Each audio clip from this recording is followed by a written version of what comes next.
你好，我的中文名字是白志恒，你吃了吗？我们一起唱。睡了那个睡在梦中啊。Hello and welcome to Deconstructing the Voice. Today we will be talking about singing in Chinese. My first love affair with Chinese singing, I saw the movie Farewell My Concubine. 霸王别姬. Just the way that it portrays opera is fantastic. It's one of my favorite movies of all time. They have that very forward, almost shrill tone to a lot of the singing, so it does tend to turn off Westerners, but honestly, once you get used to it, you understand what you're listening to. It's very intoxicating, I feel.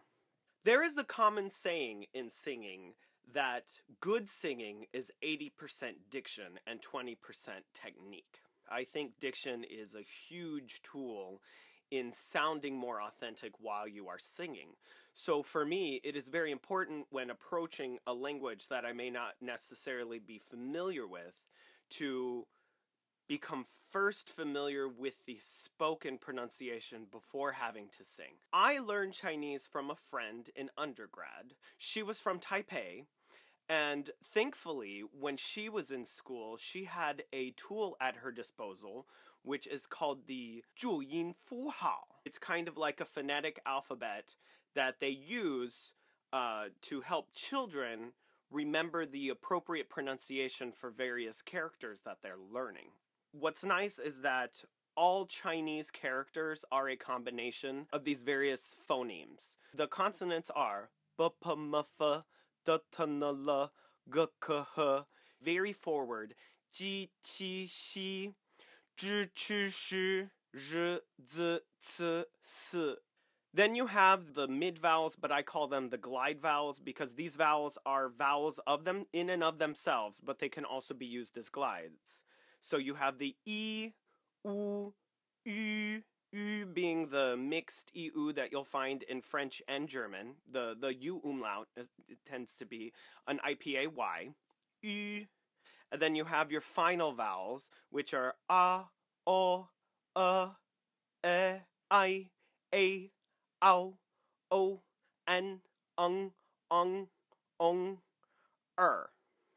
So that's how my friend from Taipei taught me how to pronounce the Bopomofo, the Zhuyin. So once I had the full phonetic arsenal of Putonghua, then I had to learn the tones. And in Mandarin specifically, there are 4 tones. There is the first tone, which is a high sustained pitch, ah. Then there is the second tone, which is like a mid to rising, ah. Very similar to asking a question in most Western languages. The third tone, which is going down to the very bottom of your voice and then bouncing back up, ah, ah. And then the fourth tone is just a falling, ah.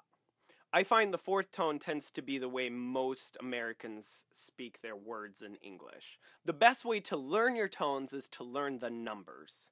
1, 2, 3, 4, 5, 6, 7, 8, 9, 10. 10. Once you learn your tones and your pronunciation, you can then recite poems. So, 静夜思，床前明月光，疑是地上霜。举头望明月，低头思故乡。Then we can translate it into singing. I have chosen the song 摇篮曲, which translates as lullaby. It's probably one of the most famous melodies in China. 月儿明，风儿轻，树叶遮窗棂啊，蛐蛐儿叫铮铮，好似那琴弦儿声啊。Westernized. 月儿明，风儿轻，树叶遮窗棂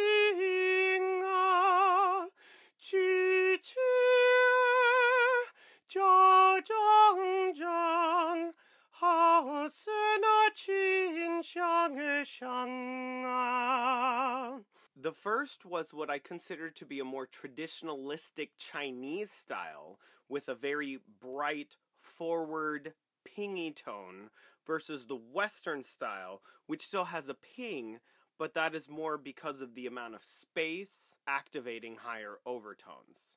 When I sing an E Chinese style, overall an E vowel with E space, so E.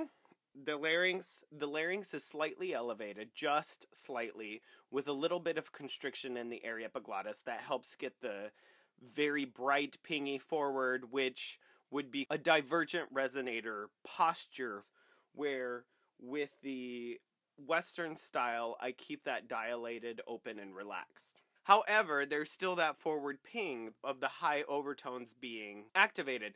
That is the chiaroscuro, the bright, dark quality that most opera singers strive for.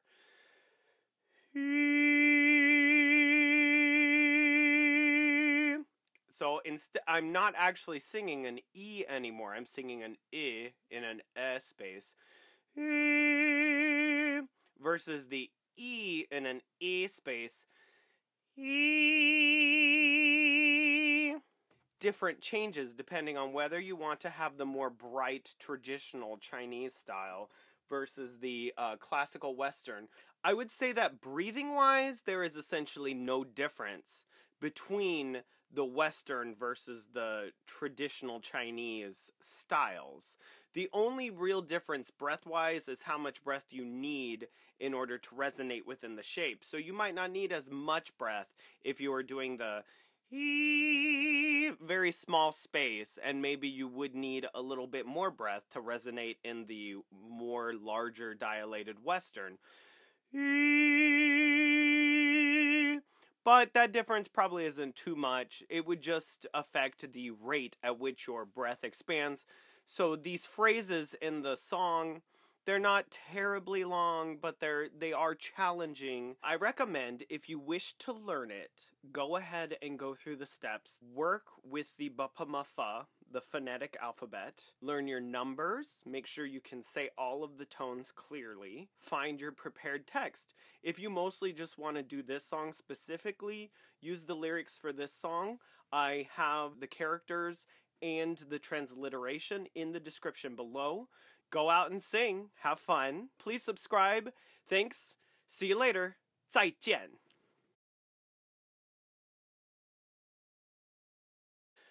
Wei míng, fēng jìng, 树叶遮窗棂啊，蛐儿叫铮铮。好似那琴弦儿声啊，琴声儿轻，调儿动听，要蓝鲸摆动啊。娘的宝宝闭上眼睛，睡了那个睡在梦中啊。